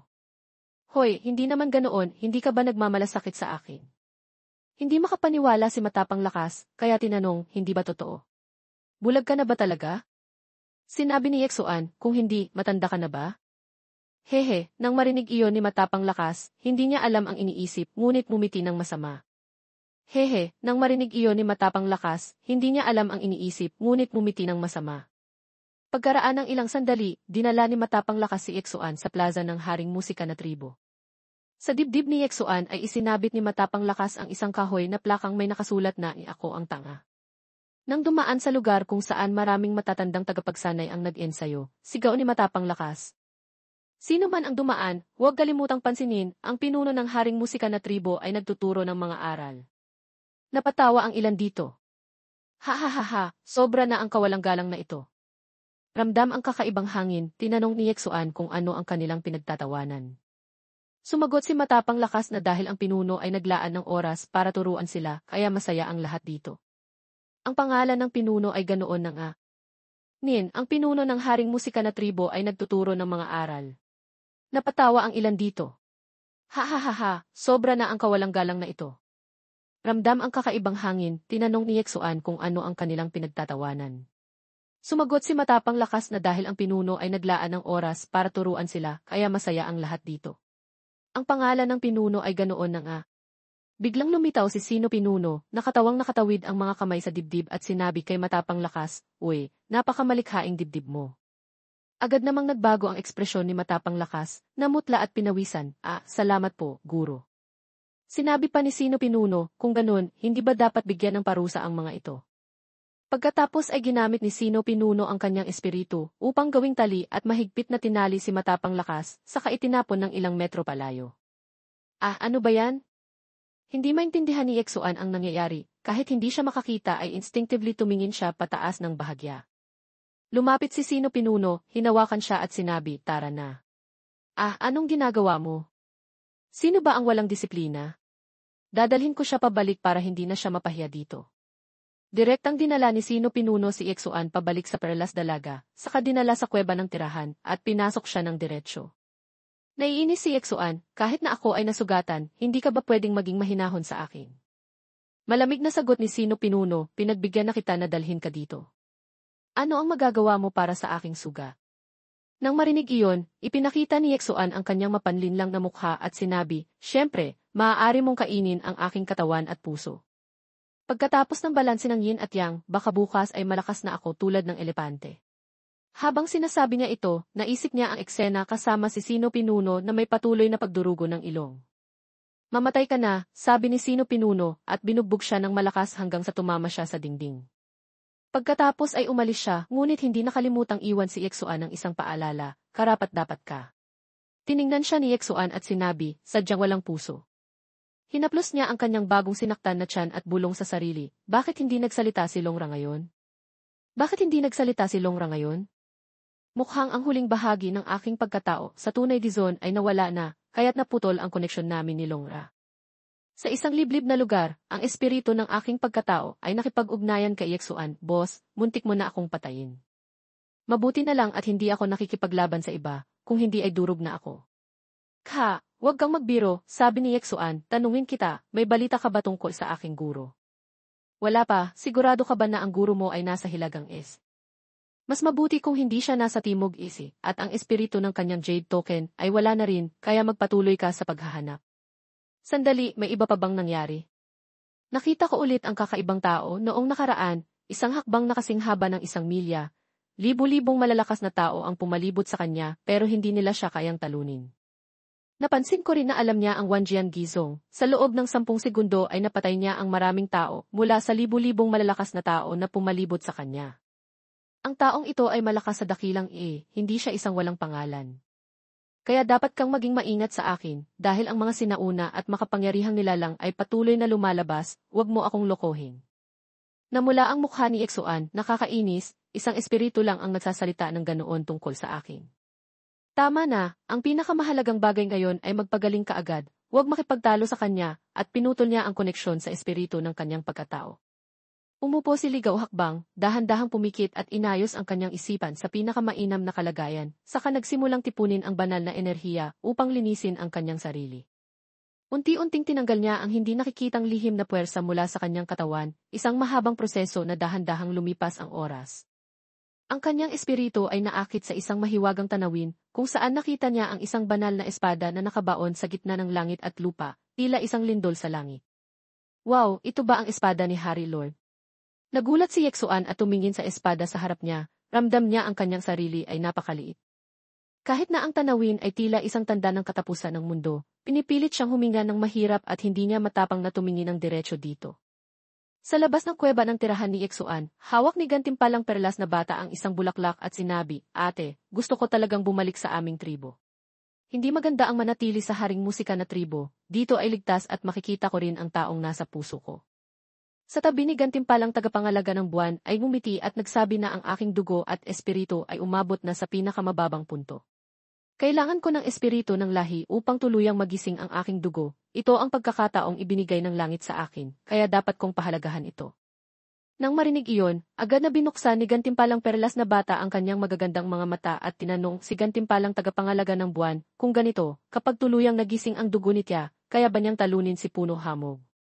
Hindi nagdalawang isip si Gantimpalang tagapangalaga ng buwan sa pagsagot, malamang hindi. Liengs dynastien adent titisaw, vasi ti aboden anton sen si di idendit tidih ni trongbanf kagi. Gapangalaga ng buwan ay umiti at nagsabi na ang aking dugo at espiritu ay umabot na sa pinakamababang punto. Kailangan ko ng espiritu ng lahi upang tuluyang magising ang aking dugo. Ito ang pagkakataong ibinigay ng langit sa akin, kaya dapat kong pahalagahan ito. Nang marinig iyon, agad na binuksan ni Gantimpalang Perlas na bata ang kanyang magagandang mga mata at tinanong si Gantimpalang tagapangalaga ng buwan, kung ganito, kapag tuluyang nagising ang dugo ni Tia, kaya ba niyang talunin si Puno Hamog? Hindi nagdalawang isip si Gantimpalang tagapangalaga ng buwan sa pagsagot, malamang hindi, ang hiwaga ng espiritu na nahahati ay isang alamat na hindi matatalo, hindi ganoon kadali, kakaunti lang ang makakatapat dito sa parehong henerasyon. Nang marinig iyon, agad namang tumutol si Gantimpalang Perlas na bata, anong alamat na hindi matatalo? Sa paligsahan ng tatlong lahi, natalo siya kay Yeksuan na nasa isang antas lamang na mas mababa, pati na rin natalo siya ng banal na anak ng manggagawa Diyos ng hapon at ni maluwag isip. Ipinaliwanag ni Gantimpalang tagapangalaga ng buwan na malinaw sa atin na ang tunay na nanalo sa paligsahan ng tatlong lahi noon ay hindi si Yeksuan. Bukod pa rito, hindi pa tuluyang nagigising ang dugo ni Puno Hamog noon, at ang banal na anak ng manggagawa Diyos ng hapon at si Puno Hamog ay hindi rin talaga nasa parehong panahon.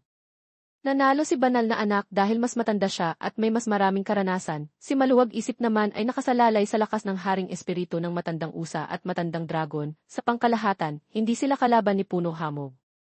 Puno Hamog. Ang reputasyon ni Tia tungkol kay Puno Hamog ay talagang mataas, ngunit tiyak na kayang talunin ni Yeksuan si Puno Hamog. Itinakda na silang dalawa bilang pinakamalakas sa kanilang henerasyon sa malaking lahi, at itinakda na rin na may kapalaran silang hindi mapaghihiwalay. Hindi ko nararamdaman na magkakaroon sila ng anumang resulta. Sige na, tingnan na natin, umalis na tayo. Nang umalis ang dalawa, lumitaw si Puno Hamog sa likod, naaalala ang kanilang pag-uusap kanina, bumulong siya, walang resulta. Pagkatapos ay lumapit siya at itulak ang pinto ng kuweba, kung saan nagmumuni-muni si Yeksuan, at mahina niyang tinanong, kumusta na ang sugat ng taong gumaling tulad niya. Sinabi ni Yeksuan na kung bibigyan niya ako ng kaunting lakas ng espiritu ng dugo ay magiging maayos na. Walang pag-aalinlangan, ginamit ni Puno Hamog ang kanyang daliri upang pumutok ang isang ugat sa kanyang palad, pagkatapos ay inilipat ito kay Yeksuan. Siguro sobra ang inilipat niya kay Yeksuan kaya ang kanyang mukha ay naging maputla, ngunit pinilit niyang magtiis pa. Pagkaraan ng ilang sandali, sinabi ni Yeksuan, sapat na, sinabi ko na ba na sapat na ang lakas? Kung ipagpapatuloy mo pa, hindi ko na kaya. Kung hindi mo na ako kailangan, aalis na ako. Sa labas ng kuweba, si Bituin Dalisay, tahimik mukha, at itim na dalaga ay nakita si Puno Hamog na lumabas, agad na tinanong ni Bituin Dalisay, kumusta na siya? Malamig ang sagot ni Puno Hamog, siguro wala nang dapat ikabahala, pagkatapos ay nawala siya. Nang makita si Puno Hamog na umalis, sinabi ni itim na dalaga na ang pressure na dala niya ay hindi bababa sa kay Yeksuan. Samantalang sinabi ni Bituin Dalisay na tuluyang nagising na ang dugo niya, at sa kasalukuyang henerasyon ng malaking lahi, walang makakatalo kay Puno Hamog. Sumagot din si tahimik mukha, narinig ko mula sa guro na kapag nagtutulungan ang mga eksperto ng mataas na antas, mayroong isang lihim na pagkakaintindihan na lampas sa inaasahan. Si munting bulaklak ng espiritu na tahimik na nakaupo sa ulo ni tahimik mukha ay tila may napansin kaya tinawag ang lahat, tingnan niyo ito, ano ito? Nang marinig iyon, lahat sila ay tumingin sa direksyon na tinuturo ni munting bulaklak ng espiritu. Hala, ito ba ay espiritu na lumalabas? Sa loob ng kuweba kung saan nagmumuni-muni si Yeksuan, lumitaw ang isang anino ng tao na tila hindi totoo, nakaupo nang nakalipat-lipat ang mga binti sa tabi ni Yeksuan. Tila isang Diyos. Itinuro ni munting bulaklak ng espiritu ang katawan ni Yeksuan at sinabi na ang katawan niya ay natutuyo, walang espiritu, at ang katawan niya ay unti-unting nanghihina ng mabilis. Agad namang nagbago ang mukha ni itim na dalaga, bakit biglang lumalabas ang espiritu? Nag-alala si tahimik mukha at tinanong si itim na dalaga, baka may nangyari sa guro. Sinabi ni munting bulaklak ng espiritu na walang kakaiba, bago pa man umunlad ang pangunahing espiritu, hindi maaaring tuluyang iwan ang katawan. Ito ang pundasyon ng pagsasanay. Kapag wala ang pundasyon, ang katawan ay kusang nalalanta. Kapag walang suporta ang espiritu, unti-unti rin itong naubos at nagiging kaluluwang ligaw sa mundo. Naku, nang marinig iyon ay natakot at dali-daling lumapit kay itim na dalaga at tinanong, ano ang gagawin natin? Sagot ni itim na dalaga, hindi ko rin alam, kaya ko rin hindi alam, tawagin natin ang iba para tingnan. Pagkaraan ng ilang sandali, maraming tao ang nagtipon sa loob ng kuweba kung saan nagmumuni-muni si Yeksuan. Tumingin si Puno hamog sa espiritu ni Yeksuan at sinabi, hindi inaasahan na may problema sa espiritu. Si Lolo tagapagtatag ng meditasyon ay hinaplos ang kanyang balbas at nag-isip, hindi ito ang pangunahing espiritu, ngunit tuluyang nakahiwalay sa katawan, paano niya nagawa? Ang isang tao sa gitna ay may malalim na ekspresyon at sinabi na baka hindi siya ang gumawa nito. Naku, ano ito? Maraming tao ang nagulat sa kanilang mga mukha. Hala, lumitaw ang espiritu. Habang nagugulat pa ang lahat, may lumitaw na mga paa sa harap ng pinto ng kuweba, at ang ekspresyon nila ay labis ding nagulat. Nang makita ang taong ito, tinawag ni Bituin Dalisay ang Hari Ama. Ano? Dumating na pala ang Broadsword Lord. Sa isang iglap, naging masigla ang lugar, nagkamayan at nagbigay galang, mabuhay ang Broadsword Lord. Sinabi ni Lolo tagapagtatag ng meditasyon na ang pangalan ng Broadsword Lord ay kilala mula noon hanggang ngayon, tunay na hindi niloko ng tao ang kanyang mga mata sa araw na ito. Magalang na sumagot ang Broadsword Lord na lahat ay mga walang laman na pangalan lamang. Nag-alala si Bituin Dalisay at pinilit ang sarili, Hari Ama, tingnan mo si Yeksuan, ang katawan niya ay patuloy na natutuyo. Biglang lumitaw si Lolo Ginoo at sinabi na hindi ito pwedeng pabayaan, kailangan pa rin nating tingnan si Tia. Tama, ipasa mo sa akin, dumating na rin sina Bumangon Espiritu at nag-iisang mapagmataas. Sinabi ni Bumangon Espiritu na kailangan niya ng isang tao na may antas ng sundalong espiritu sa pinakamataas na antas ng langit. Pagkatapos ay tinanong niya si Sino Pinuno, ang pinuno ng Perlas Dalaga, nasaan siya. Sagot ni Sino Pinuno, narito po ako. Sinabi ni Bumangon Espiritu na ang taong nasa harap ko, gamitin ang mga tanikala ng sundalong espiritu upang itali ang tatlong sundalong espiritu ni Yeksuan, ang iba pang mga bagay ay ipasa sa akin.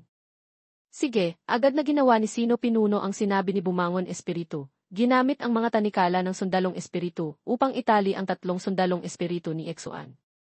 Pagkatapos ay narinig ang sigaw ni Bumangon Espiritu, hawak, gamit si Sino Pinuno bilang tagapamagitan, pinagsama-sama ang tatlong sundalong espiritu ni Yeksuan gamit ang mga tanikala ng sundalong espiritu. Nang makita ito, natuwa si Bituin Dalisay, mukhang may paraan talaga si Tia. Mabilis na nagsimulang magdikit-dikit ang tatlong sundalong espiritu ni Yeksuan at dahan-dahang nagkaisa. Pagkatapos ay pinahid ni Bumangon Espiritu ang pawis sa kanyang noo, pagkatapos ay lumingon at tinanong si Sino Itim, may isa pang pinuno ng Perlas Dalaga ba dito? Sumagot si Dingding Langit ng magalang, Ginoo, si Sino Itim ay hindi pa bumabalik sa lahi. Nang marinig iyon, tumingin siya kay Puno Hamog at sinabi, Espiritu ng Hiwaga, maaari ka ring lumapit sa akin. Bagaman may pagdududa si Puno Hamog, hindi siya nag-atubiling lumapit. Sinabi ni Bumangon Espiritu na gamitin ang espiritu ng hiwaga upang higpitan ang katawan niya. Ang espiritu niya ay nasa estado ng paglayo mula sa katawan ng walang malay, kaya ang espiritu at katawan ay kusang nagtutulungan upang itaboy ang isa't isa. Kailangan ko ng dalawang tao na may iisang isipan, walang kahit kaunting kalituhan. Magkasama si Sino Pinuno at Puno Hamog, malinaw ang kanilang isipan. Sa puntong ito, ang espiritu at katawan ni Yeksuan ay patuloy na lumalapit at nagsisimulang magkaisa. Nang makita ito, masayang sinabi ni Tomas Tagatambo, matagumpay na ba? Mahinang sumagot si Sino Pinuno, hindi pa, tulad ng sinabi ni Bumangon Espiritu, kahit walang malay, ang espiritu at katawan ni Yeksuan ay kusang nagtutulungan upang itaboy ang isa't isa. Kaya nang magsimulang magkaisa ay agad din silang naghiwalay. Paalala ni Bumangon Espiritu, tandaan mo ang sinabi ko, walang kalituhan sa puso. Puno Hamog at Sino Pinuno ay muling huminga ng malalim, may matatag na mukha at sinabi na sisimulan muli, sa pagkakataong ito ay tiyak na magtatagumpay. Sa malayong bahagi ng malaking bulwagan ng Tian Huyenmon, pusod ng silangang hari at Bumangon Ngipin ay nagmamasid din sa ibaba sa pamamagitan ng ilusyon ng tubig na tabing. Medyo nagtataka si Bumangon Ngipin kaya't tinanong ang pusod ng silangang hari kung bakit biglang nahati ang kaluluwa nito. Tahimik na nag-iisip ang pusod ng silangang hari at hindi sumagot, nagmumura sa sarili, mukhang tama ang hula ko, ang batang ito ay talagang nagtataglay ng malaking lihim.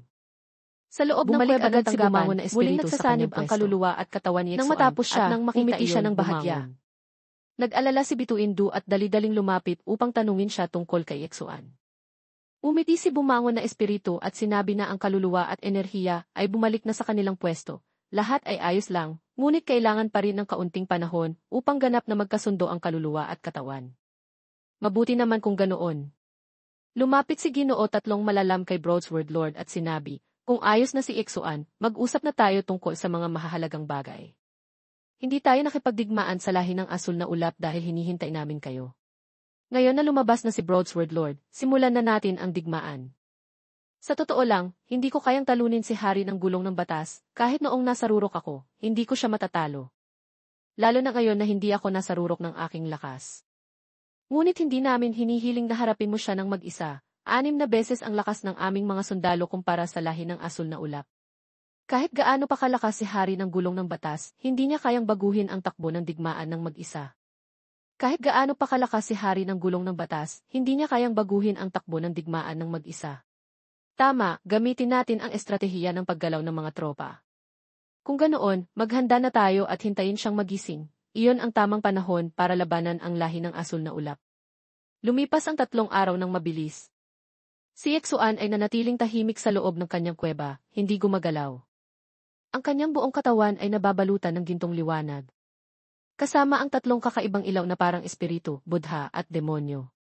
Biglang nagising si Ixuan, ang kanyang mga mata ay nagliyab. At 2 sinag ng liwanag ang tumagos sa bato, gumawa ng 2 malaking butas. Umiti siya at mahigpit na niyuko ang mga kamao, masaya at sinabi, tunay na matagal na mula nang maramdaman ko ito. Pagkatapos ay niyakap niya ang kanyang mukha nang may pagod, hindi niya alam kung gaano pa katagal bago niya ganap na maibalik ang kanyang lakas. Bagamat na ibalik na ang kanyang katawan at diwa, ang lihim na mata ng 6 na landas ay nananatiling natutulog. Bukod dito, parang may nadarama siyang kakaiba sa kanyang kaluluwa. Sige na, kung wala namang palatandaan, pumunta na muna tayo sa malaking bulwagan, ang tagapamahala ay naroroon.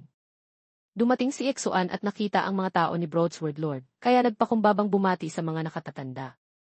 Maluwag na sinabi ni Broadsword Lord na hindi kailangang maging formal. Nag-alala si Sorolinya anak at tinanong kung kumusta na ang sugat. Mahinahong sagot ni Ixuan, maliban sa lihim na mata ng 6 na landas na natutulog pa rin, ayos naman ang lahat. Pinagmasdan siya ng mga matatandang lalaki na nakayuko habang hinahaplos ang kanilang mga balbas, at sinabi, batang lalaki, kung hindi mo pa naibabalik ang iyong diwa, paano ka makakagawa ng kaluluwa? Parang gusto mong hamunin ang langit. Nagulat si Ixuan sa sinabi, kaluluwa na lumalabas? Ipinaliwanag ni Puno hamog na habang nagmumuni-muni siya, lumalabas ang kaluluwa, kung wala si bumangon na espiritu na tumulong, baka naging isang kaluluwang ligaw na siya. Nang marinig ito, napangiti si Ixuan at nagtanong kung may ganito pang bagay. Masayang sinabi ni bumangon na espiritu na hindi lamang siya ang may bahagi dito, kung wala ang tulong ni Ixuan at ni Sorolinya-nari, hindi niya magagawang pag-isahin ang kaluluwa at katawan ni Ixuan ng maayos. Nang marinig ito, napangiti si Ixuan at nagtanong kung may ganito pang bagay. Nang maipaliwanag ng lahat, naunawaan ni Ixuan ang lahat. Lumapit siya kina Puno Hamog at Sorolinya-nari at nagpasalamat. Nagbiro si Sorolinya-nari na mabuti na lang at nagpasalamat siya. Si Puno Hamog naman ay tahimik na nagsabing ginagawa lang niya ang kanyang tungkulin. Nagtanong si bumangon na espiritu kay Ixuan kung naranasan na ba niya ang kaluluwang lumalabas dati. Sagot ni Ixuan, hindi pa. Sabi ni Ginoo tatlong malalam, hindi ba't hindi mo napansin ang kaluluwang lumalabas noong una? Sumang-ayon si walang hanggan na tao ng daan, kung hindi dahil sa paalala ng iba, hindi mo talaga malalaman. Tinanong muli ni bumangon na espiritu kung alam ba ni Ixuan na may 3 kaluluwa siya. Nagulat si Ixuan at nawala sa sarili ng 5 segundo, 3 kaluluwa? Ano iyon? Pinakita ni Sorolinya-nari ang 3 kaluluwa gamit ang kanyang diwa at sinabi, tingnan mo mismo. Nang makita ni Ixuan, labis siyang nagulat, talagang ang ganoon. Hindi ba ninyo iniisip na parang nagliliyab kami? Mumiti si bumangon na espiritu at sinabi, mukhang may pag-asa kang maipon ang iyong diwa bago ang langit. Nahihiya si Ixuan at kinamot ang ulo, sabi niya, sobra ang pagtingin inyo sa akin.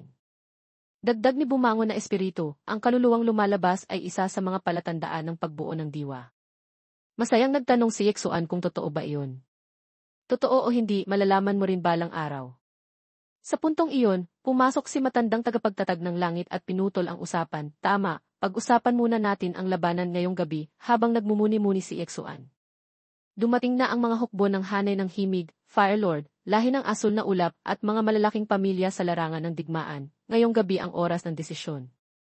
Mahinahon na sagot ni Ixuan, narinig ko na iyon. Nang gabi, sa langit ng lahi ng asul na ulap, maraming mga anino ang lumabas mula sa mga portal. Napakalakas ng kanilang presensya na parang ginagalaw ang kalangitan at lupa. Isang disipulo ng lahi ng asul na ulap ang nagulat at dali-daling tumakbo upang magulat, habang tumatakbo ay sumisigaw, "Pinuno, may malaking problema." Ang mga sundalo ng gantimpalang tanod mula sa silangang musika, pamilya ng ulo mula sa kanlurang Shu, pamilya ng malakas mula sa timog Guang, pamilya ng silangan, pamilyang kanlurang pinto, at pamilyang hilaga ng Diyos ay papunta na sa atin. Isa pang tao ang nagmadaling pumasok at nagulat na sa hilaga ay nakita ang mga sundalo ng hanay ng himig, pati na rin ang mga watawat ng Fire Lord sa Hilaga Soro, hindi lalampas sa 20 milya mula sa kanilang teritoryo. Dalawa pang tao ang nagmadaling pumasok at nagulat na sa kanluran ay nakita ang alyansa ng mga sundalo ng lahi ng asul na ulap at pulang asul, hindi lalampas sa 30 milya mula sa kanilang teritoryo.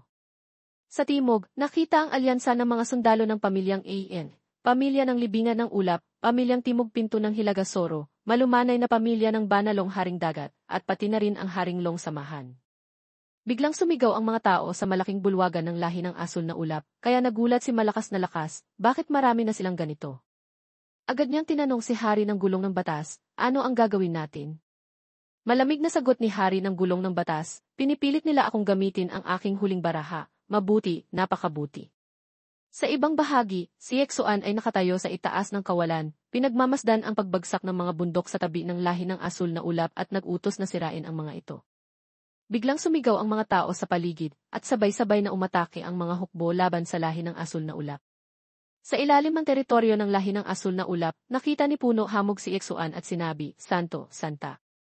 Sabi ni Yexuan, mukhang marami pa rin ang hindi alam na nagtaksil siya sa lahi ng asul na ulap.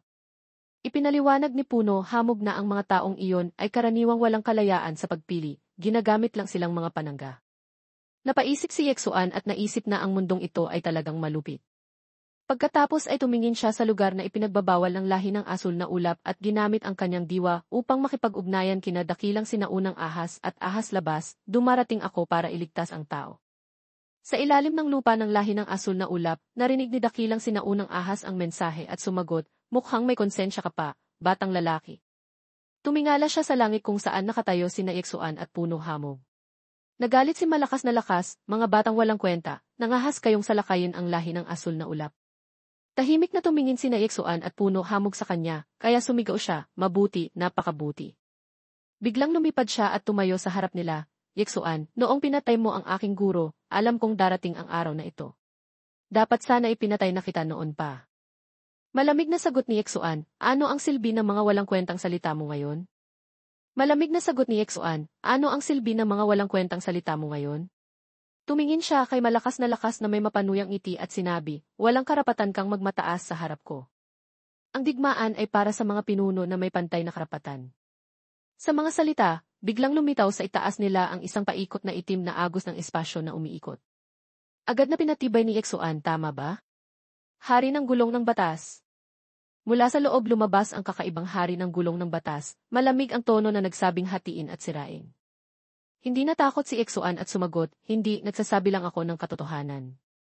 Sa sandaling ito, naramdaman ni nag-iisang mapagmataas na may kakaibang aura ang lalaki kaya nagpabatid siya. Mas nakakatakot na ang lakas niya kumpara noong huli naming pagkikita. Nakinig si Broadsword Lord at napahanga, kaya niyang makipagsabayan sa digmaang hari, talaga namang hindi pangkaraniwan ang kanyang lakas. Mahinang bulong naman ang pulang tuwid na tatak sa tabi, hindi niya alam kung sino ang mas malakas sa kanya at siguro noong mga panahong iyon. Habang nag-uusap ang lahat, nagsimula ng kumilos ang hari ng Gulong ng Batas, pinagsama ang kanyang mga kamay sa isang senyas. Nang mabasa ang isang mahikang utos, biglang sumabog mula sa kanyang katawan ang isang sinag ng liwanag na tila nagmumula sa espiritu, tumataas ng diretso sa kalangitan. Ang liwanag ng asul na langit ay nagdulot ng pagyanig sa lupa, ang tubig ay bumuo ng malalaking alon. At mula sa mga alon ay maririnig ang malakas na mga hakbang ng hukbo ng pundasyon ng tigre na sumisiklab palabas. Sa ganitong tanawin, kahit ang matatag na isip ay matitinad.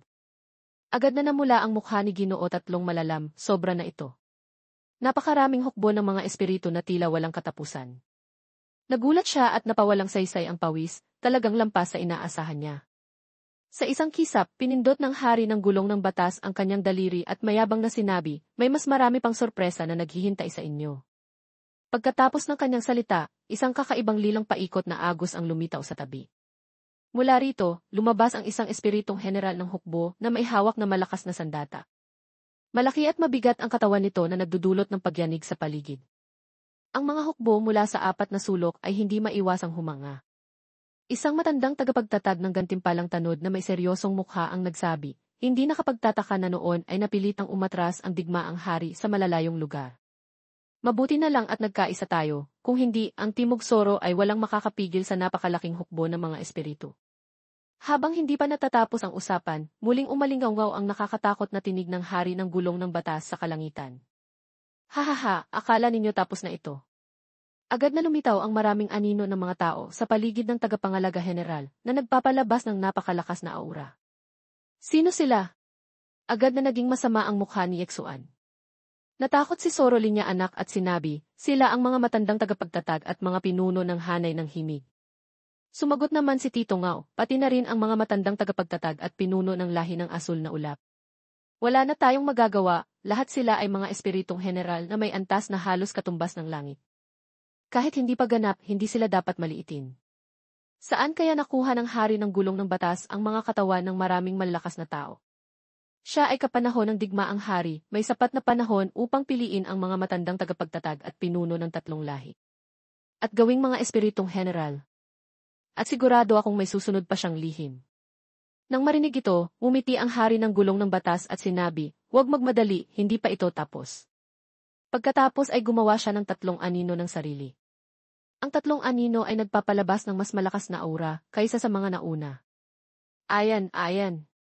Nang makita ang tatlong anino, biglang nagbago ang mukha ng matandang tagapagtatag ng langit. At nang makita siyang ganito, tinanong ni Ginoong Bi, nakatatanda sa tabi, sino sila? Sila ang mga unang tagapagtatag ng pamilyang Hilaga ng Diyos, hanay ng himig at lahi ng asul na ulap. Napakaganda, tunay na isang dakilang gawa. Kung kaya rin niyang palitan ang pinuno ng malaking Soro, iyon ang tunay na walang magagawa. Labis na galit ang hanay ng himig, ang pamilyang Hilaga ng Diyos ay ninuno ninyo. Ngunit hinahayaan ninyo ang hari ng gulong ng batas na saktan ang kanilang mga inapo. Nang marinig ito, ang pangalan pasasalamat ay ng insulto at sumagot ng walang hiya, basta matalo namin kayo, ano ang problema? Sinabi ng hari ng gulong ng batas, ito ang gamit ko sa pananakop sa kontinente, kung sabik na kayong mamatay, simulan na natin at tumawa bago mag-utos, simulan na. Sinabi ng hari ng gulong ng batas, ito ang gamit ko sa pananakop sa kontinente, kung sabik na kayong mamatay, simulan na natin at tumawa bago mag-utos, simulan na. Agad na sumugod ang hukbo ng pundasyon ng tigre, at nagsimula rin ang mga hukbo mula sa iba't ibang panig, naganap ang matinding labanan na puno ng kalungkutan. Ang hanay ng himig ay nanguna, hindi na napigilan at siya ang unang lumaban. Hinata ni Kanluraning Kwerdas ang hukbo ng mga espiritong general. Sinabi niya, ngayon ay lilinisin ko ang pangalan ng pamilyang Hilaga ng Diyos. Sa labanan ng mga general, mabilis na humarap si Broadsword Lord sa unang tagapagtatag ng lahi ng asul na ulap. Nakipaglaban naman si nag-iisang mapagmataas sa unang tagapagtatag ng hanay ng himig, at ang matandang tagapagtatag ng langit ay hinarap ang unang tagapagtatag ng lahi ng asul na ulap. Sa kabilang panig, nagtulungan sina Yeksuan at Puno Hamog, mahusay ang kanilang koordinasyon, bawat lugar na nadaanan nila ay pinatay agad ang mga espiritong general.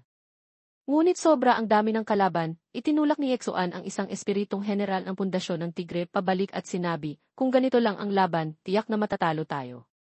Habang lumalaban, ipinaalam ni Puno Hamog kay Yeksuan na ang problema ay ang hari ng gulong ng batas, kapag napatigil siya, mawawala rin ang mga espiritong general. Sagot ni Yeksuan, alam ko iyon, ngunit ngayon ay nasa loob siya ng proteksyon ng pamilyang Hilaga ng Diyos. Sa lakas ng ating hukbo, mahirap talunin ang proteksyon na iyon. Batang lalaki, pumasok ka na, habang iniisip kung paano lutasin ang sitwasyon, isang tinig ang pumasok sa kanyang isipan na labis niyang ikinagulat. Malakas ang sinabi, ito ang pinakamahalaga. Ipinaalam ni Yeksuan kay Puno Hamog na kailangan niyang pumasok sa walang hanggang espasyo, iniiwan niya ang laban sa kanya. Sumagot siya ng may kumpiyansa, iwan mo lang sa akin, at agad na pumasok si Yeksuan sa walang hanggang espasyo. Sa loob ng walang hanggang espasyo,